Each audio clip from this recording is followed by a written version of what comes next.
Salmo é o mais conhecido da Bíblia.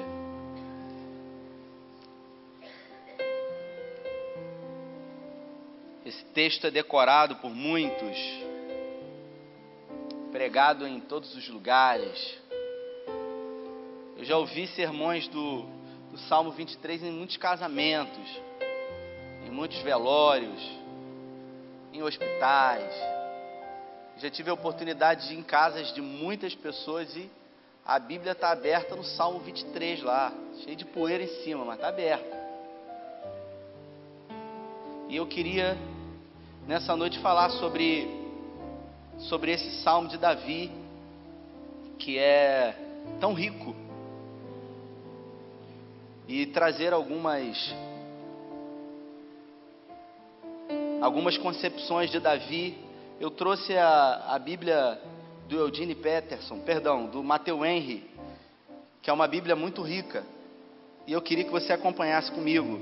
Se puder botar no telão Salmo 23, dá para botar aí? Consegue? Se orar, resolve? Ele está fazendo assim. Se interceder, orar, não tem como, né? Faltou fé. Então, eu vou ler e você, se sabe de cabeça, acompanha junto comigo. O Senhor é o meu pastor e nada me faltará. Deitar-me faz em verdes pastos. Guia-me mansamente a águas tranquilas. Refrigera minha alma. Guia-me pelas veredas da justiça por amor do seu nome. Ainda que eu andasse pelo vale da sombra da morte, não temeria mal algum, porque tu estás comigo. A tua vara e o teu cajado me consolam.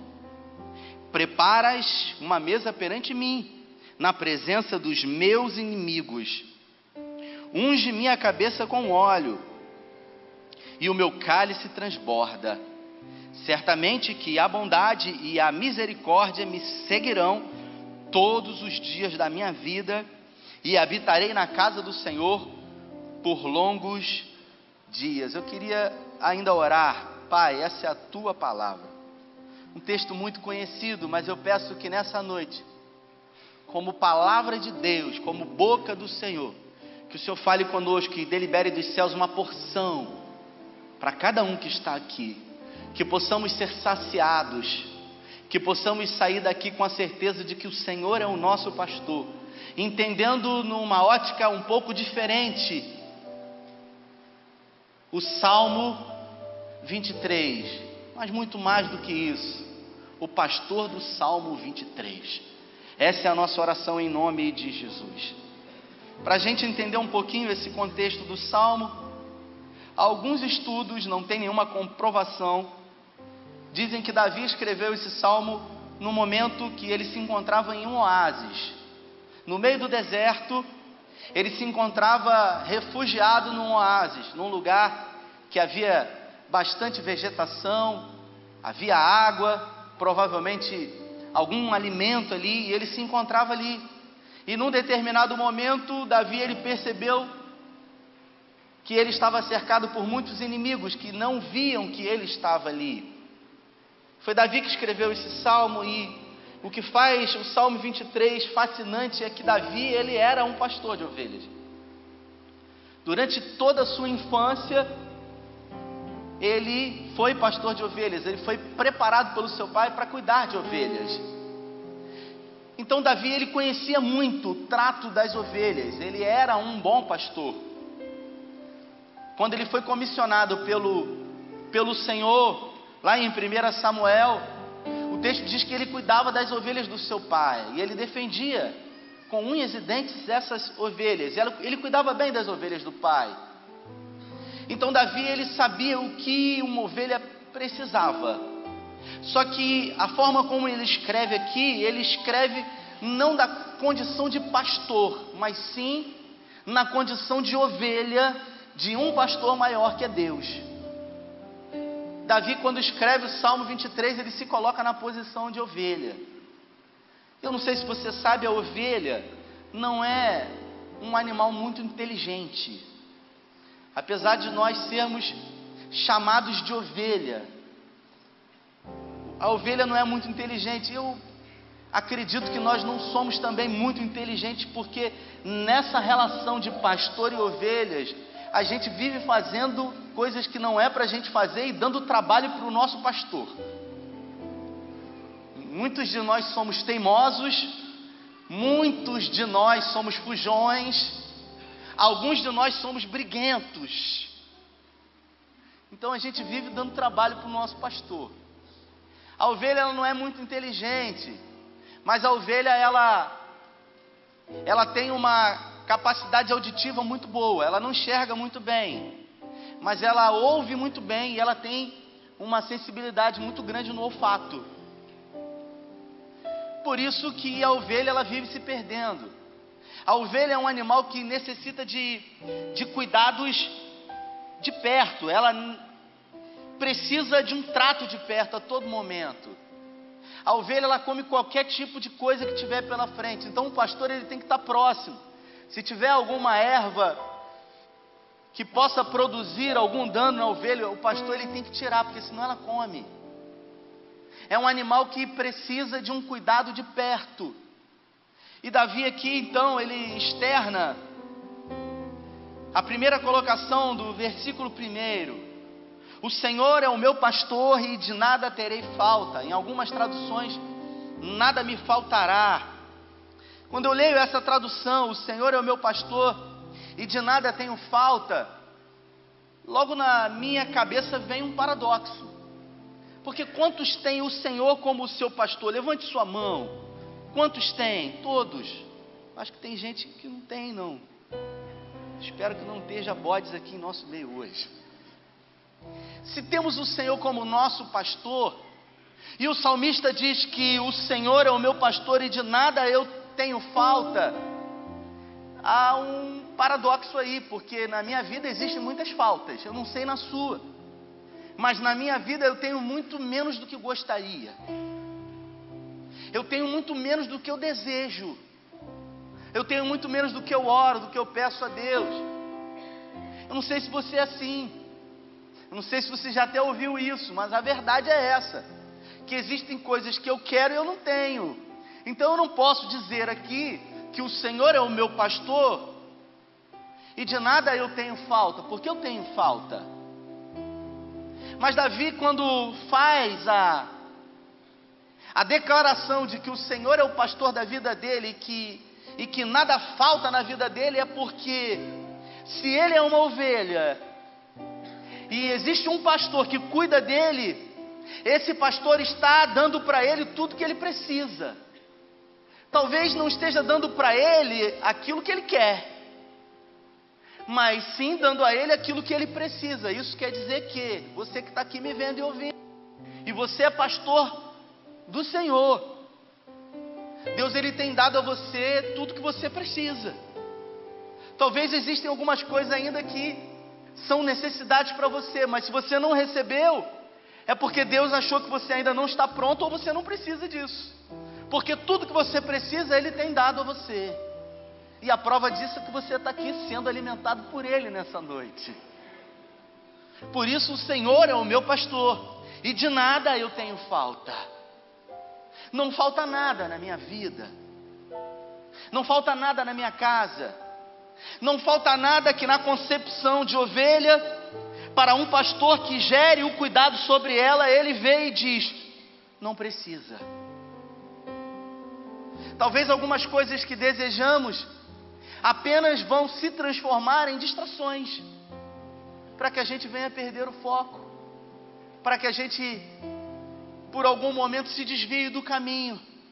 Mas o Senhor sendo o nosso pastor, nós certamente nessa noite podemos dizer que de nada nós temos falta.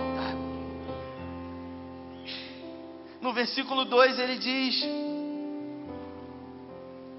deitar-me faz em verdes pastos, guia-me mansamente a águas tranquilas. Eu não sei se você já teve a oportunidade de andar em um lugar de pessoas que pastoreiam ovelhas. Davi aqui diz que o pastor dele faz ele deitar em verdes pastos. E uma ovelha, ela come o dia inteiro, ela só para de comer à noite. E aqui Davi diz que a ovelha do Senhor, ela deita em verdes pastos. E eu penso que em algum momento eu já devo ter visto num campo aberto as ovelhas, quem sabe algumas árvores produzindo sombra, e ali em uma daquelas árvores as ovelhas deitadas. E quem está deitado está fazendo o quê? Me digam vocês. Alguém pode dizer?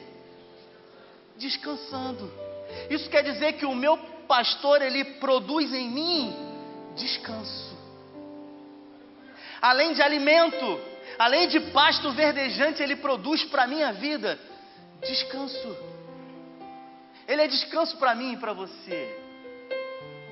E o descanso de Deus é um descanso que não pesa.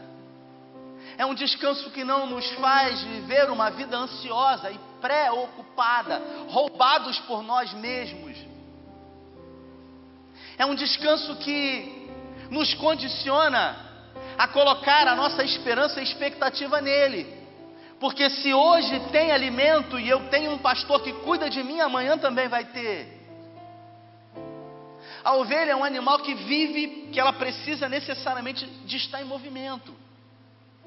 Porque ela está sempre comendo e pisando, e aonde ela pisa e ela come ali, dificilmente vai nascer mais pasto verdejante. Por isso, o pastor, ele sempre pega as ovelhas e ele vai mudando as ovelhas de lugar, ele vai tratando, ele vai tocando nas ovelhas, ele vai mexendo com elas de lugar em lugar. Mas em algum determinado momento, esse pastor que é o Senhor, ele coloca ela sobre uma sombra, diante de um pasto verdejante, deitada, recebendo dele descanso para a sua alma. Assim como o Senhor Jesus, ele disse no Evangelho de Mateus, que ele é descanso para nós. Vinde a mim todos vós que estáis cansados e sobrecarregados, e eu vos aliviarei. E ele diz: refrigera a minha alma,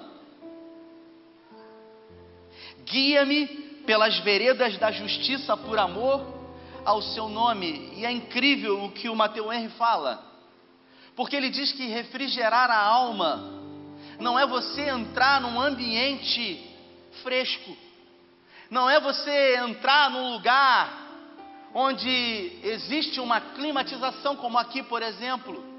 Hoje não está calor, mas às vezes, durante o dia, a gente está um calor terrível, um sol, e aí você está suando, transpirando, tudo que você quer entrar num lugar, ou no carro com ar-condicionado, e quando você entra num lugar climatizado, você fala assim: que maravilha, como é bom, né? E aqui ele diz, Davi, ele fala que o Senhor, ele refrigera a alma. O Matthew Henry, ele diz que o refrigerar a alma do Senhor não é condicionar do lado de fora uma temperatura equilibrada, pelo contrário. Ele diz que é exatamente o oposto. Não importa onde você esteja, você pode estar cercado de calor, de fogo, de luta, de adversidade, mas você tendo o pastor, o Deus como o pastor da sua vida, ele vai refrigerar a sua alma. Ele vai fazer com que do lado de dentro exista um equilíbrio. Do lado de fora as coisas vão estar pegando fogo, mas dentro vai haver um equilíbrio para você. Vai haver um refrigério na sua alma. Vai haver uma paz de espírito em você. Está todo mundo na empresa preocupado, porque o pessoal disse que a barca do desemprego vai passar. E aí o pessoal diz: olha, eu vou mais 2. Agora estão dizendo que vão demitir mais de meia dúzia. Como é que vai ser? Mas dentro de você existe uma paz. Porque o Senhor, ele refrigera a sua alma. Ele tranquiliza você. Você não se preocupa com o amanhã. Existe um equilíbrio. Você é dominado por uma paz interior que a Bíblia fala que excede todo o entendimento. As pessoas olham para você e perguntam: eu não estou entendendo, por que você está tão tranquilo, está todo mundo desesperado? E você diz: é porque o Senhor é o meu pastor e nada eu tenho falta. É porque Ele refrigera a minha alma. Eu não sei se você já teve a oportunidade de sentir a sensação de ser refrigerado pelo Senhor. Eu me lembro, eu já contei esse testemunho aqui, me lembrei agora dele. Eu me lembro de que um dia eu comprei um terreno, é a casa que eu moro hoje, e eu comprei o terreno, financiei pela Caixa, financiei em poucas prestações, apenas 29 anos. O Tito vai terminar de pagar. E quando eu comprei, você fica empolgado, você fica animado. E aí eu comprei aquela coisa toda, vamos construir, vai ser uma benção. Eu comprei em sociedade com um tio meu, irmão da minha mãe, e a gente fez 2 casas juntas. E eu financiei em 29 anos. E quando eu comprei, eu tinha uma situação, e eu falei: cara, vai ser mole. Glória a Deus, a gente vai pagar, vai ser uma benção. 29 anos passa rapidinho. A moça do banco falou: isso passa rapidinho. Eu acreditei. Só que o tempo passou, eu paguei algumas muitas prestações. E um dia o negócio ficou apertado lá em casa. E eu confesso que o meu coração, ele pegou fogo. Eu comecei a ficar muito preocupado, muito ansioso. Eu fui roubado de mim. E o homem é aquele negócio, né? Às vezes ele não compartilha com a mulher. O cara, ele está preocupado com alguma coisa, o que ele faz? Ao invés de falar para a mulher para ela orar, para estar junto com ele fica calado. Aí a mulher fala assim: amor, você não está bem, o que houve? Aí ele fala o que, Jefferson? Nada não, está tudo bem. Se o seu marido é assim, diz amém. E aí ela falou assim: o que está vendo, amor? Você está estranho? Nada não, amor, está tudo sob controle. Eu sei o que eu estou fazendo, aquela coisa, né? E a primeira coisa que acontece quando você pensa que você fez alguma coisa errada, quando dá alguma coisa errada na sua vida, a primeira coisa que você quer não é resolver o problema, é achar um culpado, para você crucificar ele. E eu falei: eu tenho que culpar alguém, né? E aí eu confesso que eu estava tomando um café em casa, sentado na mesa, Carla estava lavando louça. E aí eu falei assim: vou falar, cara, aonde que Carla estava com a cabeça para deixar eu fazer isso, botando a culpa nela. Brincadeira, meu irmão, como é que ela faz um negócio desse? Quer culpar alguém, cara. E aí eu, muita sabedoria ali, fiquei na minha, e ela lavando louça tranquila, e eu virei para ela e eu falei assim: amor. Aí ela: oi. Eu falei: eu estou um pouco preocupado, um pouquinho só, já estava uma semana sem dormir. E eu falei assim: eu estou um pouco preocupado. E ela falou: o que houve? Eu falei: olha, eu não sei onde que eu estava com a cabeça. Eu fui acreditar na moça do banco que 29 anos passa rápido, meu Deus do céu. E a gente não tem dinheiro para prestação esse mês, e eu estou muito preocupado. Irmãos, ela lavando louça, ela virou para mim e ela falou assim: poxa, estou pensando que é alguma coisa. O Senhor, Ele cuida de nós. Você está preocupado à toa. O Senhor, Ele sempre fez na nossa vida, e esse mês não vai ser diferente, amor. E ela não deu nem muita bola, continuou lavando louça. Irmãos, naquele exato momento eu recebi, sabe, um refrigério de alma, uma paz de espírito, uma certeza de que Deus está no controle da minha vida, uma certeza de que não importa o que eu faça, eu jamais poderei acrescentar mais do que o Senhor, porque Ele é o meu pastor. E se Ele é o meu pastor, eu confio nele, porque Ele tem cuidado sobre a minha vida. Ele refrigera a minha alma. Ele me produz a paz que o mundo não pode dar. Aleluia. E Ele diz aqui: refrigera a minha alma, traz equilíbrio.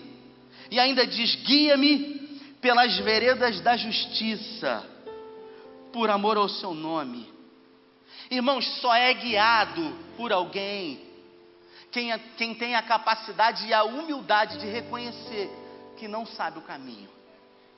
Só é guiado por alguém quem reconhece que pode permitir que o outro conduza a sua vida melhor do que ele mesmo.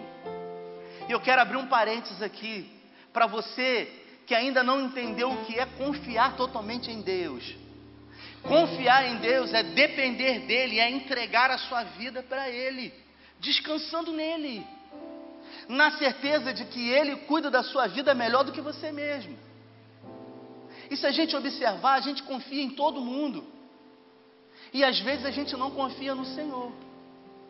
Como por exemplo, quando você entra num avião, você já parou para pensar? Eu falei um dia isso aqui, que eu viajei para a Bahia e o piloto estava assim, eu fiquei vendo ele estava conversando com uma moça, a malinha dele aqui, tal, ele conversando com a moça ali, eu falei, eu acho que é o piloto.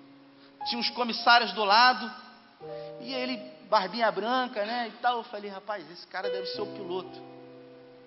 E aí ele estava ali conversando, daqui a pouco chamou para poder entrar, ele foi, e aí ele entrou no avião, porque era um aeroporto de vidro pequeno, acho que em Juazeiro. Aí ele entrou no avião, eu vi, fiquei observando, ele entrou e eu falei, cara, é o piloto. Aí eu pensei assim, cara, eu não conheço esse cara, eu nunca vi esse cara, eu não sei como é que ele está, e eu estou confiando, estou botando a minha vida na mão dele. Eu estou confiando em alguém que eu nunca vi na minha vida. E às vezes a gente tem dificuldade de confiar no Senhor, que a gente conhece, que tudo fez, e que tudo faz, e que tudo fará por mim, por você. Às vezes a gente diz que confia no Senhor, mas a gente confia desconfiando. Como eu contei a história aqui agora. Confiar em Deus é ter a certeza de que Ele vai cuidar de mim melhor do que eu mesmo posso fazer. A Bíblia fala que uns confiam em carros, outros em cavalos. Por quê? Porque na época era o costume nas guerras. As pessoas quando guerreavam, elas confiavam nos homens.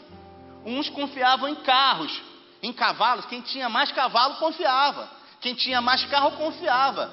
Mas o povo de Deus não tinha carro, não tinha cavalo. E eles diziam, nós confiamos no Senhor. Porque é o Senhor que dá a vitória. É o Senhor que faz o que ninguém faz. Quando Josué e o povo foi entrar em Jericó, Josué achou que precisaria lutar. Ele achou que precisaria pular a muralha. E Deus falou para eles, fiquem tranquilos, porque essa vitória quem vai dar sou eu. E Deus falou o seguinte, vocês vão dar durante 6 dias, 7 voltas durante a muralha. E no 7º dia vocês vão dar 7 voltas.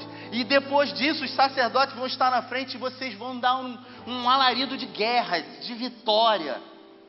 E eu vou dizer para vocês que a muralha vai cair. Quando a gente pensa nisso, a gente acha que as muralhas de Jericó, elas eram muralhazinhas, sabe? Você faz um muro na sua casa, é um tijolo, no máximo deitado. As muralhas de Jericó, elas tinham 13 metros de comprimento, de largura. 13 metros. A Bíblia fala que Raabe, a prostituta, ela morava em cima da muralha. A muralha, ela tinha 13 metros de largura. Olha só que coisa louca. E foi essa muralha que caiu, quando o povo gritou, porque Deus deu a vitória. Não existe nada na sua vida que Deus não possa fazer se você confiar totalmente nele. Se você depender totalmente dele. Uns confiam na força do próprio braço, mas nós devemos confiar no Senhor. Por isso eu quero dizer para você, se o seu filho está doente, leve ele no médico, mas antes você ore. Se você ficou desempregado, faz um currículo e começa a espalhar, ligar para os seus amigos, mas antes você ore. Se você está com um problema no seu casamento, você tem que procurar o pastor, o terapeuta, mas antes você coloque diante de Deus. Porque na minha e na sua vida o Senhor tem que ser a primazia, Ele tem que ser o início de tudo. Ele tem que ser o primeiro. Tem gente que passa a luta financeira, e aí pede para um, pede para outro, vai no banco, tenta fazer empréstimo, fica na mão de agiota. Depois que dá tudo ruim, não tem mais o que fazer, vem no pastor e fala, ora por mim. Deus é o último, dentro de uma escala de prioridades. Ah, mas sabe como é que é, né? A gente ora e não responde e nada acontece. Nós somos imediatistas. Nós precisamos aprender a confiar tão somente no Senhor, porque Ele é o mesmo. E Ele diz ainda, por amor ao meu nome. Isso quer dizer que ainda que a gente sofra por consequências do nosso pecado, o Senhor, Ele jamais vai permitir que permanecemos no sofrimento, porque Ele nos ama. Quando Davi cometeu o primeiro pecado, todo mundo estava na guerra, todo mundo foi para a guerra. 2 Samuel diz que todo mundo foi para a guerra, só Davi ficou. Todos os homens da cidade estavam na guerra, o texto diz isso. Isso quer dizer que se todo mundo estava na guerra, quem que estava na cidade? As mulheres. E naquela época não tinha chuveiro quente, igual você toma hoje, pelando. Aí o marido grita, chega porque a luz está explodindo já, aquela coisa. Ou então quando desarma, liga o disjuntor que desarmou, aquele negócio, né, rapaz? Essa casa nova eu botei um trifásico, né, para nunca mais acontecer isso, mas já aconteceu muito. E aí Betseba foi, provavelmente botou a água do lado de fora, era uma cultura da época, para o sol aquecer, e no final da tarde ela se banhou ali, nua.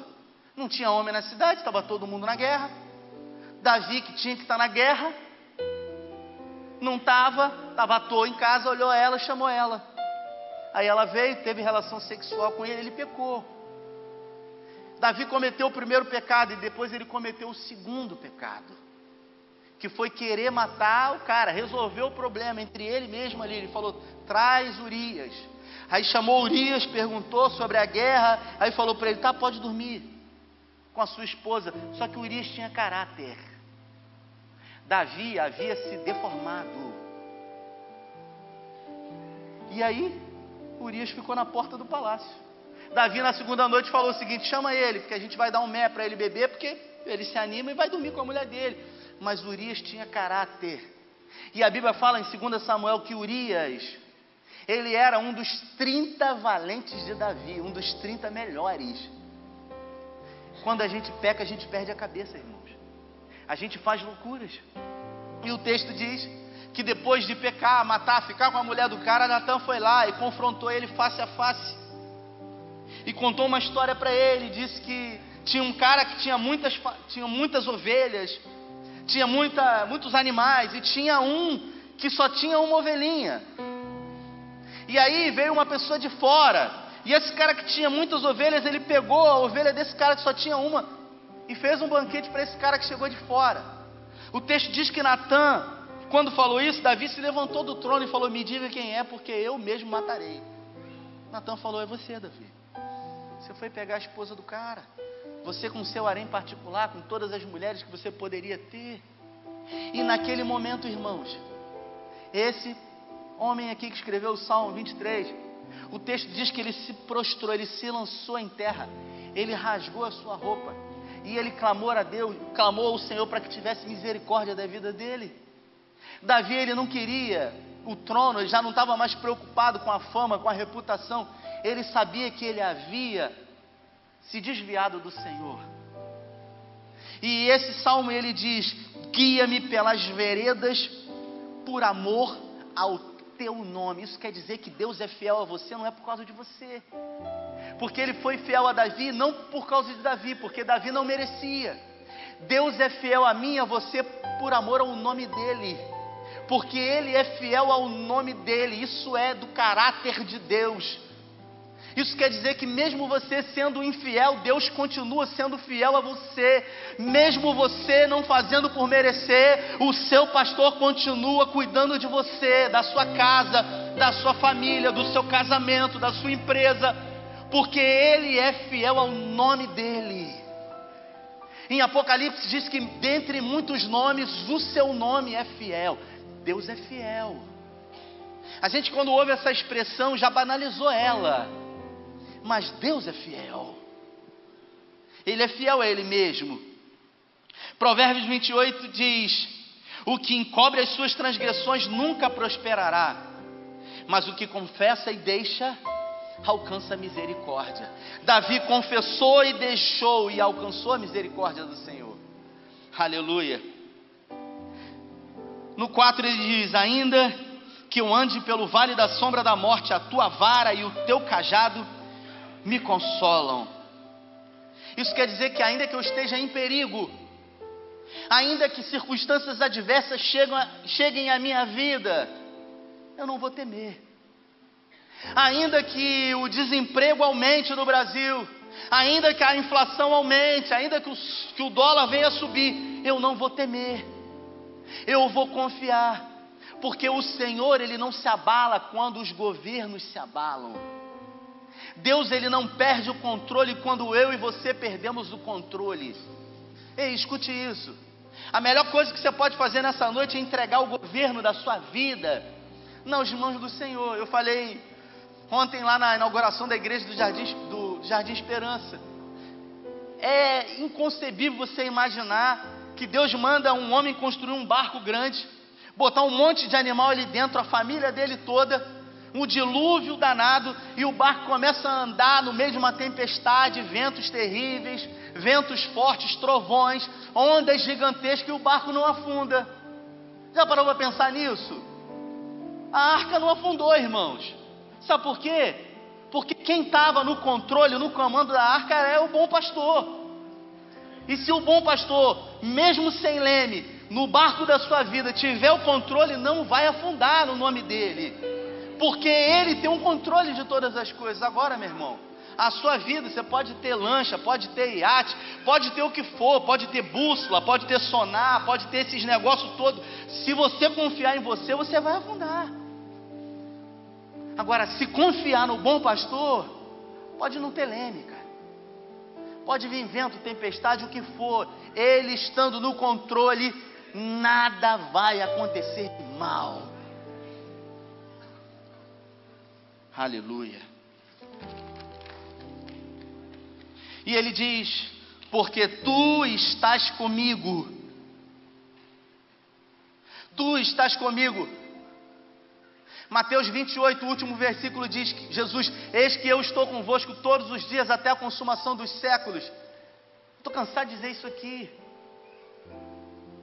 Jesus, Ele está com você, irmãos, mesmo que você não sinta. Mesmo que você venha para um culto desse e não esteja percebendo nada, não esteja sentindo nada, Ele está com você. Mesmo que você esteja passando o pior momento da sua vida, Ele está do seu lado com você. Sabe por quê? Porque Ele prometeu. E se Ele prometeu, Ele é fiel para cumprir. Uma irmã chegou para mim, no final do culto, procurou aqui, e falou para mim: eu sofri muito na minha infância. Eu fui vítima de um abuso sexual, dentro da minha própria casa. E ela chorando chegou para mim: onde que Jesus estava quando essa pessoa estava me abusando sexualmente? O que você diz para alguém que falou isso? Que condicionou o amor de Deus a uma circunstância, a uma situação adversa e terrível? Onde Deus estava quando eu estava passando por tudo isso? Eu pergunto para você que está aqui: se fosse você no meu lugar, o que você faria? O que você falaria para essa pessoa? Só não pode dizer: Deus sabe de todas as coisas. Porque muito crente diz, quando não tem o que falar: Deus sabe de todas as coisas. Isso aí é desculpa para quem não tem o que falar. Eu olhei nos olhos dela chorando, e eu disse para ela: minha irmã, Deus estava no mesmo lugar que Ele sempre esteve, inclusive no lugar onde Ele se encontrava quando o filho dele estava sendo pregado numa cruz por mim e por você. Deus, Ele não perdeu o controle. Por isso, a vida é feita de encontros bons e encontros ruins, de resgates e de abandonos. Quando eu digo abandono, não é só quando alguém foi embora. Quando eu digo abandono, é quando acontece uma situação como essa. Mas para cada situação de abandono da sua vida, Deus sempre vai colocar alguém para ser um resgate. Só que existem pessoas que sempre vão se agarrar aos abandonos, e outras pessoas sempre vão se agarrar aos resgates da vida. Tem pessoas que são vitimizadas, são rotuladas segundo aquilo que viveram, e existem pessoas que superaram isso e resolveram dar a volta por cima, e tem dito para si mesmo: eu não sou isso, eu não sou produto disso, porque você é aquilo que você acredita ser. Escute isso. No nome de Jesus, você não é o que Deus quer que você seja. Muitos de vocês não são o que gostariam de ser. Vocês são aquilo que acreditam ser, que é diferente daquilo que Deus olha para você e vê. Porque Saulo de Tarso, ele acreditava ser o maioral, o crente, o religioso, o importante. No caminho para Damasco ele caiu, e ele teve um encontro com o Senhor, e ele viu que ele não era aquilo que Cristo queria que ele fosse, e através daquele encontro ele passou a ser aquilo que ele acreditava ser, para ser aquilo que Deus queria que ele fosse. Eu pergunto para você, quem é você? O que você quer ser? Que legado você vai deixar? Nós estamos aqui hoje falando de um homem, que a Bíblia fala que é o homem segundo o coração de Deus. Um cara que matou muita gente inocente, um cara que teve relação sexual com a mulher dos outros, que matou o cara, se prostituiu, e que a Bíblia fala que ele é o modelo para mim e para você. Deus falou, esse é o homem segundo o coração de Deus. Você sabe por quê? Porque Deus não olha para mim e para você e vê aquilo que fazemos. Ele olha aquilo que está dentro. Davi não foi um homem segundo o coração de Deus, porque ele unificou as 12 tribos. Ele foi um homem segundo o coração de Deus, porque ele era um bom pastor das ovelhas. Se você for lá em 1 Samuel e você vê quando Deus fala com Samuel, já encontrei um homem segundo o meu coração para assumir a nação de Israel como novo rei. Ele era um menino. Quando Deus olhou para ele e viu segundo o coração de Deus, isso quer dizer, que ser segundo o coração de Deus não é algo que você vai conquistando, avançando. Quanto mais crente, quanto mais solidário, quanto mais eu oferto, quanto mais eu dizimo, quanto mais eu faço. Não, esquece toda essa baboseira. Você é um homem e uma mulher segundo o coração de Deus, quando na sua vida o Senhor é o seu pastor. Quando nada mais importa do que somente agradar ao Senhor. Davi havia sido rejeitado pelo pai. Se você lembra ou conhece alguém que já falou alguma coisa sobre a mãe dele, eu nunca ouvi. Mas ainda assim, em nenhum momento você vê Davi chorando e reclamando e se colocando como vítima. Sabe por quê? Porque Davi não tinha pai, Davi não tinha mãe, os irmãos odiavam, o pai rejeitava, mas ele tinha um bom pastor que cuidava dele. E quem tem Deus tem tudo. Você pode estar sozinho, se você tiver Deus ao seu lado, você é a maioria. E ele fala o seguinte aqui: não tenho medo de nada, a tua vara e o teu cajado me consolam. Isso quer dizer que quando eu caio, quando eu erro, em algum momento da vida, quando eu falho, a vara e o cajado do Senhor me consolam, me põem de pé, me dá a oportunidade de ressignificar a minha vida. Agora escute o que eu vou falar: só se levanta das quedas da vida quem não tem medo de cair de novo e de se levantar de novo, porque sabe que o Senhor está ao seu lado com a vara e com o cajado. Quinta-feira eu preguei e eu falei isso. Meu filho está andando e eu olhei para ele e vi uma coisa interessante. O Espírito Santo falou comigo ali, aquelas coisas que acontecem, sabe, Jefferson? Tito andando, aí ele ficou em pé, começou a andar, e aí caía, aí pegava e levantava, e às vezes, cara, ele queria correr antes de andar. Aí teve uma hora que ele foi correr, ele caiu com a cara no chão, aquela coisa, aí abriu a boca, teve um dia que até sangrou, aí a mãe e o pai ficam desesperados: meu Deus, o que vai ser? Liga para a pediatra, manda mensagem, aquela coisa. Aí eu peguei gelo, né, porque gelo cura tudo, gelo. Aí eu peguei gelo e colocava gelo, e eu falei assim: caramba, cara, machucou, ficava roxo, sangrava várias vezes. E aí o que acontecia? Ele levantava de novo, daqui a pouco ele queria andar, mas provavelmente ele lembrava do tombo, ele ficava com medo, a perninha tremia. Mas é preciso romper esse medo, porque senão você não vai conseguir andar e correr. Porque quem tem medo de cair, nunca vai andar e nunca vai correr. E ele vencia o medo, levantava e começava a andar, e o pai ficava atrás, só que não tem jeito. Eu não tenho como ficar o tempo todo ali. E quando eu menos esperava, ele caía de novo, com a cara lá no chão de novo.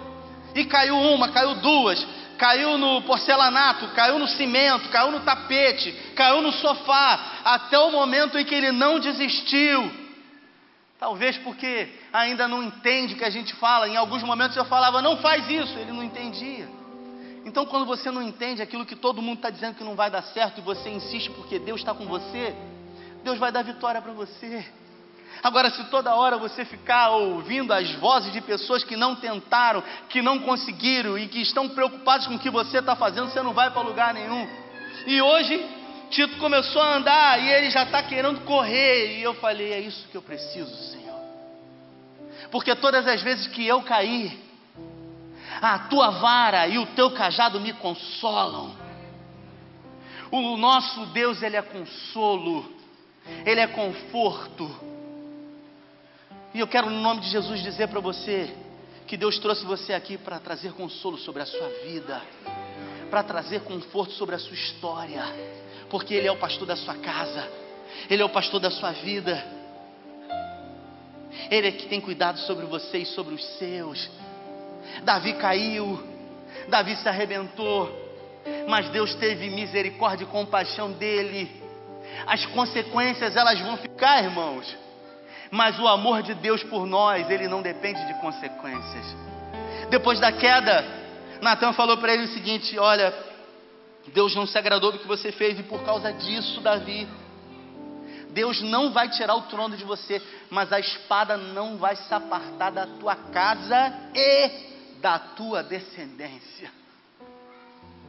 Se você olhar a história da descendência toda de Davi, foi uma história marcada por mortes, por estupro, por violência, por causa das consequências do pecado dele.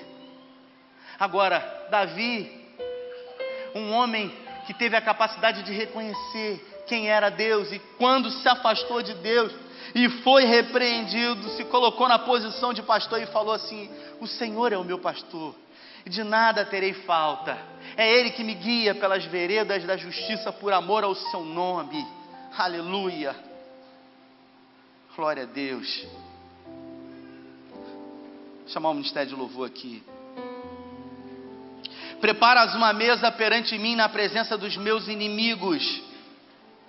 Ele me alimenta, Ele me supre, Ele me recompensa. Aleluia. E Ele diz, o meu cálice transborda. O nosso Deus, Ele é extravagante. Deus, Ele quando faz, Ele faz de uma forma extravagante. Se você vê Jesus em todas os seus encontros foram encontros extravagantes. Jesus sempre deu para as pessoas além daquilo que elas esperavam. O cara estava 38 anos lá no poço. Jesus chega para ele e fala, o que você quer? Uma pessoa que está sem andar quer andar. 38 anos ali. E o cara não diz, eu quero andar. Ele chora as suas pitangas. Ele diz, Senhor, não tem ninguém. Por que Jesus perguntou isso para ele? Por que Jesus não botou a mão e repreendeu logo e falou, levanta e anda? Nunca passou pela sua cabeça isso? Porque maior do que a deficiência física é a deficiência que está dentro, que ninguém está vendo. E tem gente que está deformado do lado de dentro. Tem gente que não anda, mas que mudou o mundo, como esse astrofísico aí que morreu agora. O cara só mexia o pescoço. O cara mudou o mundo, a concepção sobre a astrofísica. Ele voava, ele andava muito mais do que muitos de nós aqui, porque ele não estava preso a uma cadeira de rodas.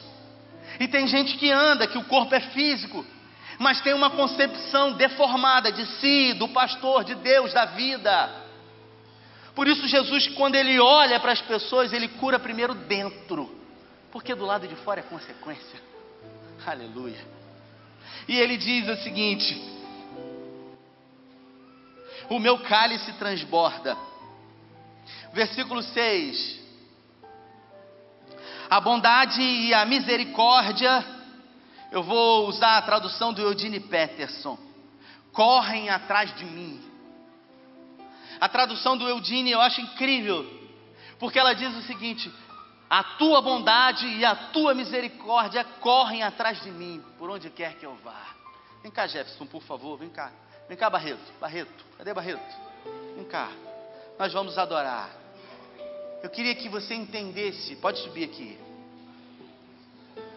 O que Davi está dizendo sobre bondade e misericórdia? Se o Senhor é o seu pastor, a bondade dele vai na sua frente, e a misericórdia dele vai atrás de você. Onde quer que você vá, a bondade do Senhor vai à sua frente. E se por algum momento você cair, a misericórdia do Senhor, ela vai te levantar. A vara e o cajado dele vão consolar você. Se você for para a direita, a bondade do Senhor vai para a direita. Se você for para a esquerda, a bondade do Senhor vai para a esquerda. No outro dia eu entrei no shopping. A gente faz isso um monte de vezes, mas às vezes a gente está um pouquinho mais sensível. Eu entrei no shopping, quando eu entrei, abriu a porta, tomei um susto. Eu falei, é assim, meu filho. Eu ouvi o Espírito Santo falar comigo, é assim. Você vai andando e a minha bondade vai abrindo as portas para você. A porta está fechada, quando você chega ela se abre, porque a minha bondade está diante de você. Porque eu sou o seu pastor. E quem tem Deus como pastor, não tem falta de nada. Se coloque de pé no nome de Jesus.